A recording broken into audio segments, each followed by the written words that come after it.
So one thing that's been pretty prominent since anybody's been selling anything to make money is clones of stuff, copies or repeats or stuff just without their branding on. And one day I was just casually watching a beat 'em ups video. I saw these controllers. At first glance, they looked pretty amazing. I thought, what could really be so bad? So I decided to get one and try it out. Now, before ordering one of these, I did want to make sure that they were alright, but I couldn't really find any videos on it. So I'm making this now to try and put my input as what I think about them and is it worth actually paying for one. Cause I'm feeling like I'm running and I'm feeling like I gotta get away, better know that I don't and I won't ever stop, cause you know I gotta win every day. Real quick, I just want to say, I know this is very different to the content I usually make, but if you guys wouldn't mind subscribing, it really does help, like, a lot. So thank you. So to start off, I'm going to talk about the actual Switchboard Controller. This has got to be probably my favourite controller literally ever made. It's pretty heavy. The buttons feel great. Sticks, D-pad, everything feels pretty much perfect, which is where this thing comes in. Now at first glance this looks pretty much exactly the same, if I can get them both in shot. Except you can notice that they're missing the Nintendo logo here, and on the back here it doesn't say Nintendo like the back of the official one does. But it's still got, if you can read it, the Nintendo website on it, which is pretty weird. But regardless, it's literally the exact same size. The buttons feel exactly the same. Sticks feel the same. Triggers. That's one thing I don't like about the Switch compared to other, like the Xbox controller. It has got analog triggers, which aren't exactly perfect. But I'd say this is pretty good physically. I think, by the feels of it, I'm not sure, but it feels quite a bit lighter. This is just in the Smash Bros version. You can get 4 different ones. There's the Smash one, Xenoblade, Splatoon, and then the standard black one. I've already got the black one, so I quite like the Smash one. The D-pad does feel softer. I don't know if you can hear it. I'll take it next to the microphone.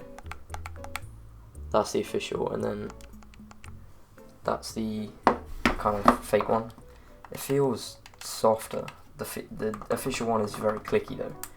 But then, other than that, this feels a little bit looser. But everything else feels exactly the same. If you look at the boxes they came in, here's the official box. You can see it's pretty nice, sleek. Just a kind of standard box, and then you've got this one which came really beat up, but everything, I think except from this picture on the side, everything looks pretty much exactly the same. You can even see the copied the alignment. But here's probably where the biggest problem with these come in. The rumble. So here's the official one. When I press the rumble, it's not violent, like it's just kind of a standard. Well, it's very similar to the Joy-Con rumbles, I guess. They've got that HD rumble or whatever it is. But then if you bring in the other one,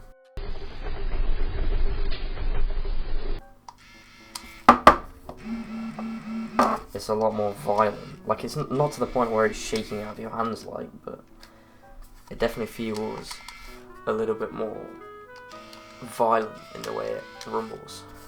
But that's literally a nitpick. So there are a few things the Pro Controller has over, obviously, the fake controller.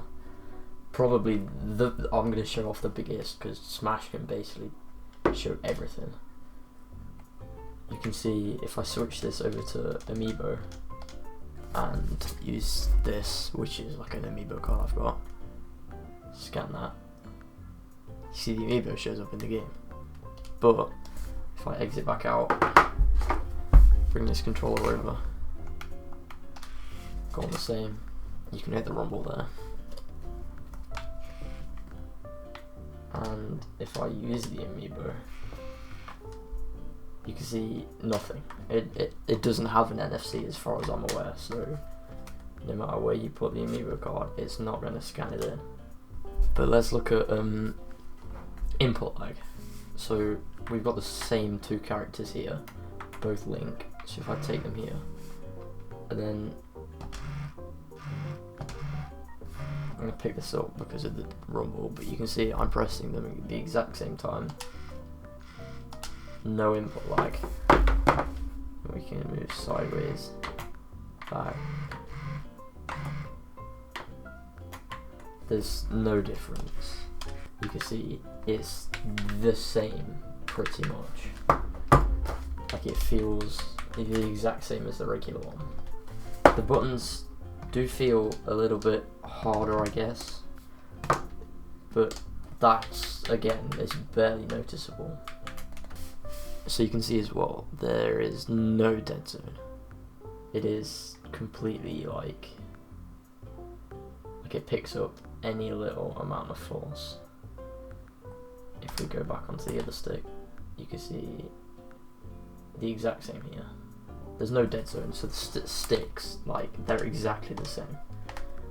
And it never loses calibration. The biggest problem probably, well, not the biggest problem, but this does have quite a shorter battery life compared to the official one. That's standard. It comes with a USB-C, but I wouldn't risk it, so anything just like a standard, maybe if you've got a newer Samsung or Huawei, just use the phone charger from that. That'll work perfectly fine.